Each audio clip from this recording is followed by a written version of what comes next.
Zimbabwe, a leader like Burkina Faso's Ibrahim Traoré, a visionary who puts his people first, who rebuilds rather than plunders, who sees opportunity where others see despair.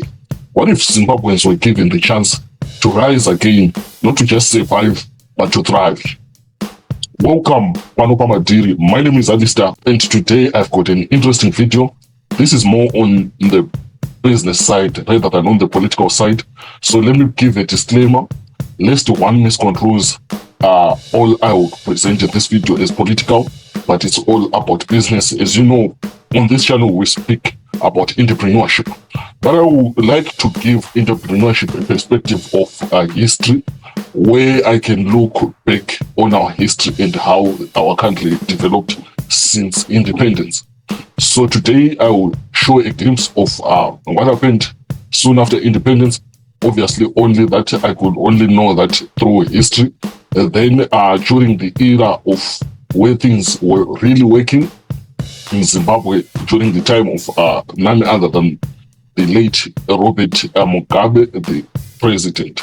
Then after that, I will touch briefly on the inclusive government and the role that was played by Ibrahim Traoré, and then explore the opportunities that are currently available, whilst juxtaposing with the current dilapidation that is occurring in our country. But more and more on the opportunity side. What are the opportunities if things go in a way, in an imaginary way, or in a way that suits entrepreneurs, in a way that is conducive for entrepreneurs? What are the opportunities? I will touch the opportunities such as in mining, construction, and many other sectors. But the key, the goal is to prepare you. Entrepreneurship is about now, not history. So I would like to have a perspective whereby I share what to do now for the preparation of a new Zimbabwe. Hence also including a case tied to Ibrahim Traoré, who has been trending currently in Africa. And I've got an opportunity to see what he's doing in Burkina Faso. It really inspired me to believe that really Africans, we can do something on our own if given a chance, if given a person who is the country at heart.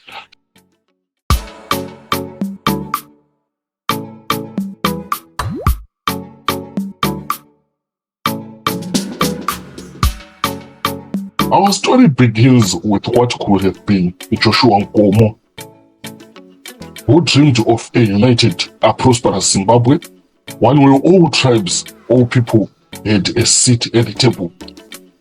Had his vision prevailed, perhaps our path would have been different. Perhaps Zimbabwe would have been the true jewel of Africa. Let me share a glimpse of what Joshua Nkomo envisioned about a Zimbabwe that they had fought for.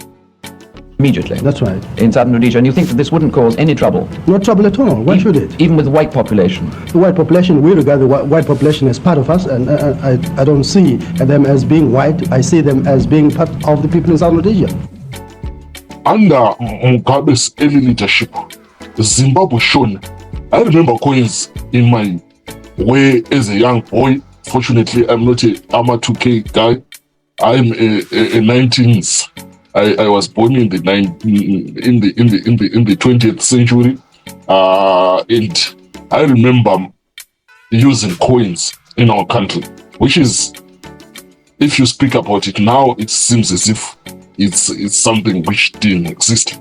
But I remember not using the bond coin or other pseudo coins which later appeared, but our own proudly Zimbabwean currency, which was really unique from whatever we are seeing today.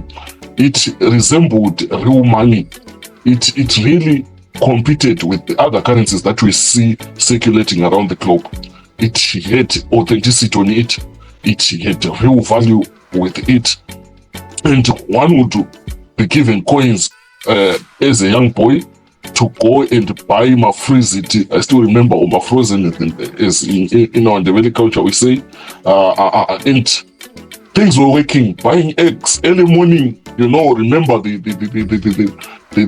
guy who was pushing a trolley with the bread early morning. I still remember when I was growing up in Gweru, we had the likes of Downing's Bakery, where if that bakery car passes through your street, you heard the smell of bread. And passing through the light industrial site there in Gweru, you would feel the smell of bread. And when you got into town, you would feel the smell of food, and you knew that you were definitely in town. The smell of roast chicken, and remember the smell of fried chicken, the smell of fresh chips. You would know that here you arrive in town. And everything was moving, shops were full, things were moving, and you seeing the sight of white people was not that surprising. People were getting employed. I still remember my uncle going, saying things were tougher for him. Then he just went into town to look for a job, and by the end of the day, he had the job.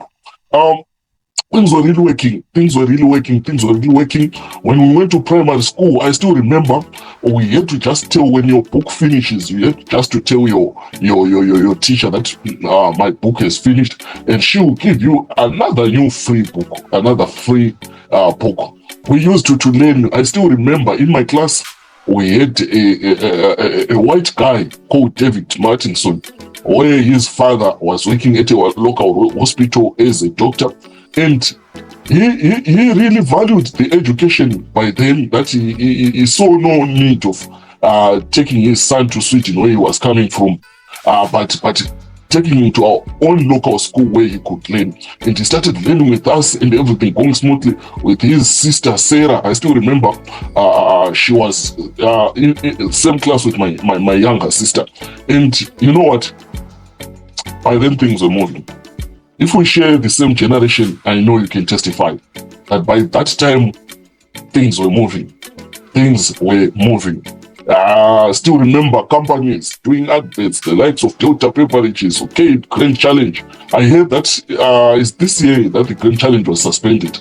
You see that things are not going. Remember the Ascot race course. I went to Blawayo when I was in grade 4.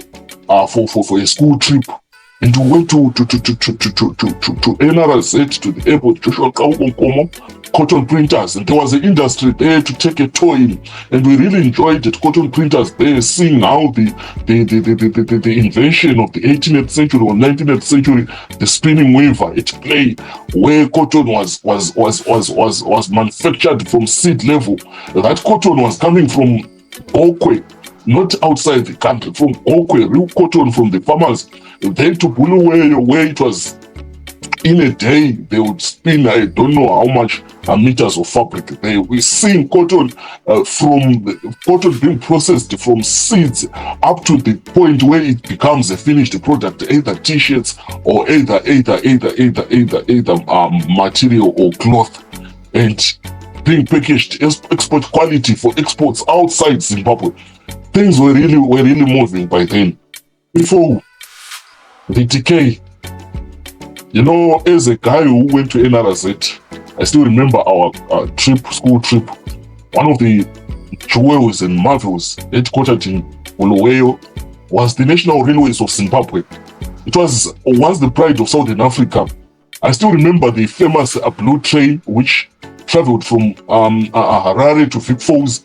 It was a classy train. I would believe that if we had got continuity from then up to now, that was going to be our first high-speed rail. Why? Because that train was prioritized, where tourists would come from Harare to Vic Falls and to and from. That was a special train. I still remember my aunt showed me pictures where they went to Bulawayo for a school trip. After Bulawayo, they had to board the blue train to Vic Falls. They would visit quite a number of cities then. And, you know, things were moving. A school would learn with foreigners, like people from Tanzania. I still remember Maureen, a girl from Tanzania. I still remember Tumbikani, a guy from Malawi and Botswana. He had roots of Malawi and Botswana. And people were coming all over to look for the sought after Zimbabwean education. And things were moving. The cities were clean. Now they are drowning in filth. You still remember the Vic Falls highway, Once a smooth road, now a death trap. Simple things like water, roads, electricity, it became Morgan Trangirai. This name is quite a frightening name if you grew up during my period. It was demonized. It's as if you speak about Morgan Trangirai in the context of Zimbabwe, you are speaking about the devil. But, you know, now making my research as growing up, I discovered that Morgan Trangirai, although maybe he made some blunders, but his efforts were not against Zimbabwe per se. His efforts during the GNU, let me share his meeting with Barack Obama and a conference which he did, and we never got a chance to see all this about Morgan Trangirai. Speaking against sanctions, speaking for Zimbabwe, that we will be given a chance once again.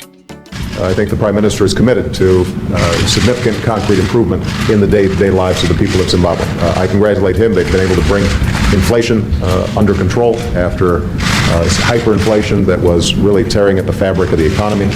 We're starting to see slowly some improvements in who are committed to change, and hopefully that the Prime Minister who is committed to change and the President who is committed to change find common convergence position.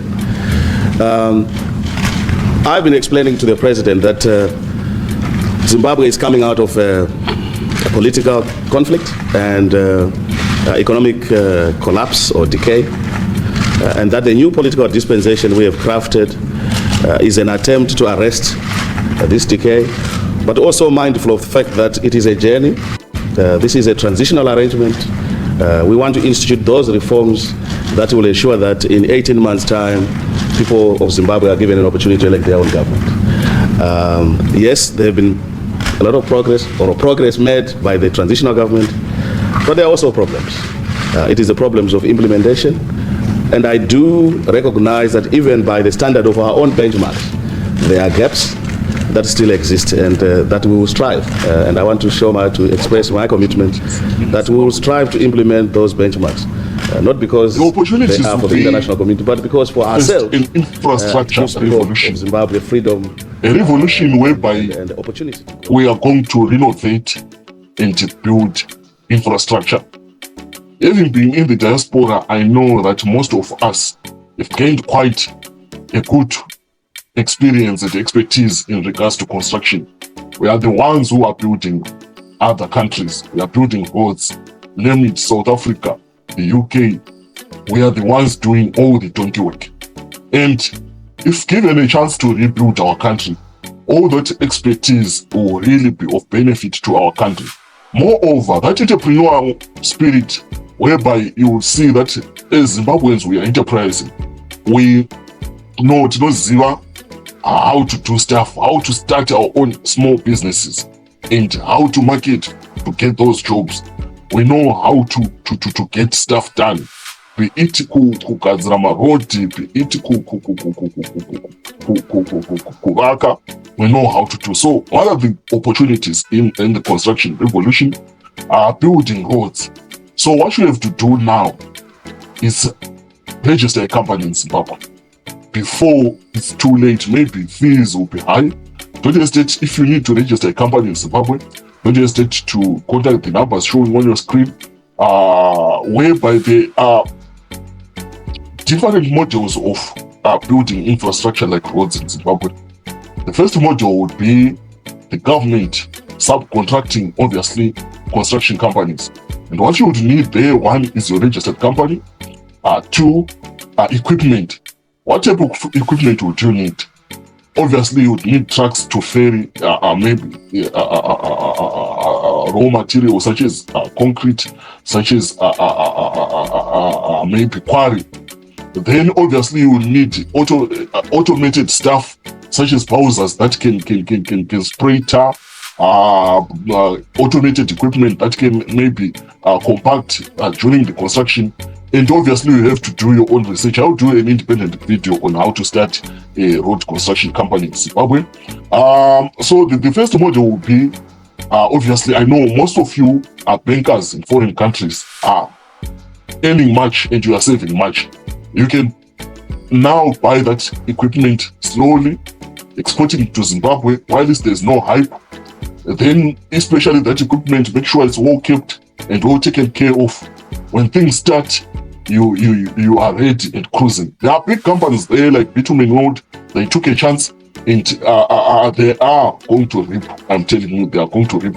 The old companies like Murray and Roberts, they were the ones who were doing such construction stuff. And now it's our turn. Now it's our turn to build such companies in a way that will be ready for a new Zimbabwe. The other model would be where you do consortiums. I know you guys, you are saving in abroad. You can partner with like-minded guys. Now, make sure you keep some amount, maybe in a bank, in those Swiss accounts which you have, which is ready for a new Zimbabwe. To say if things go well, we can just take this amount and start a construction company.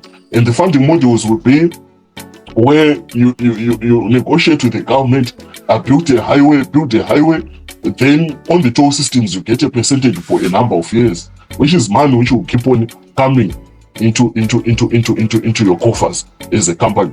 Cleaning contracts with councils. You know, the council, if you have traveled, you know that in developed countries, councils are now, they subcontract some of the work. Cleaning, maybe city cleaning. Create a company now, register a company that will be able to clean the city and prepare everything, prepare your business plans, make sure they are intact. When things just are starting to shape, then you go in.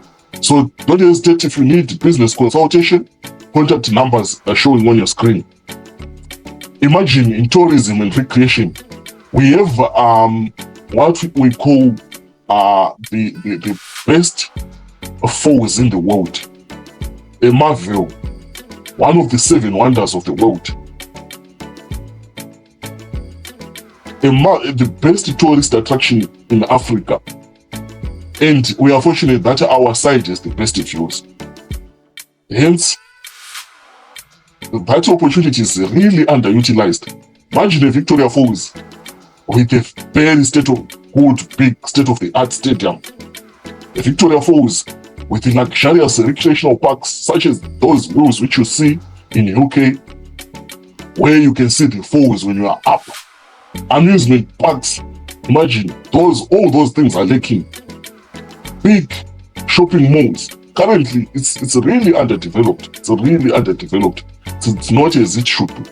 Imagine big hotels where you can book a big skyscraper like the Burj Khalifa, where when one is sleeping on top of their room, they can view the falls really nicely.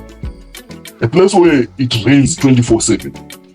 And there are various opportunities. What can you do now? Buy a stand in Victoria Falls. Especially in the business center, I heard the Victoria Falls City Council is dishing out stands. Buy a stand. I'm telling you, a stand in Victoria Falls is really worth your money. Why? Because there are very big opportunities there. Even a house well located, you can do a Airbnb there. You can do a backpackers dormitories there. You know, some tourists, they don't want expensive accommodation. Offer low expensive accommodation, quality accommodation there. And Vic Falls is expensive, which means if you invest in Vic Falls, you are going to benefit from that, charging high amounts of money, but cheaper than what is currently available. Mining, lithium, we currently have almost ranked in the top 5 in terms of lithium deposits in the world. And lithium is the new gold. Why? Because it powers our own smartphones, and currently coming the LED technology, electric cars, UVs. Lithium is now even more valuable than oil. Why? Because it's in high demand. The demand is still growing. So make sure now areas like Mberengwa, underutilized areas, they have lithium. Try to go and make your claim there, or where lithium is, and benefit. Buy equipment in China. Prepare to buy equipment in countries like China to process things like batteries, phone batteries, and to gain lucrative contracts from Popular Mobile. phone manufacturers such as Samsung, because they come to areas that there is cheaper raw materials. Things like gold, diamond, there will be a lot of opportunity in a new Zimbabwe. Partnerships with the likes of the National Railways of Zimbabwe in regards to railway construction, building new locomotives. I know you guys, you are in the machinery and stuff where you can build new machineries. New locomotives will be needed, and new railway infrastructure in the tech. It's underutilized. So far, Zimbabwe is left behind. We need savers there in Zimbabwe. AI farms, building warehouse where AI can be stored. So there is massive opportunity. It's not a dream. It's a blueprint. Other nations have done it. Rwanda rose from ashes. Burkina Faso is reclaiming its destiny. Why not Zimbabwe? Not waiting for a savior. It's in us, the hustlers, the innovators, the builders. A new Zimbabwe is possible, but only if we demand it, wait for it, and own it. The time is now to prepare for it, not later. The time is now, I'm telling you, it's just on the horizon. The time is now. Prepare for a new Zimbabwe. If you are not saving, please save for a new Zimbabwe. There are going to be massive opportunities. And investing in your own country is unlike investing outside.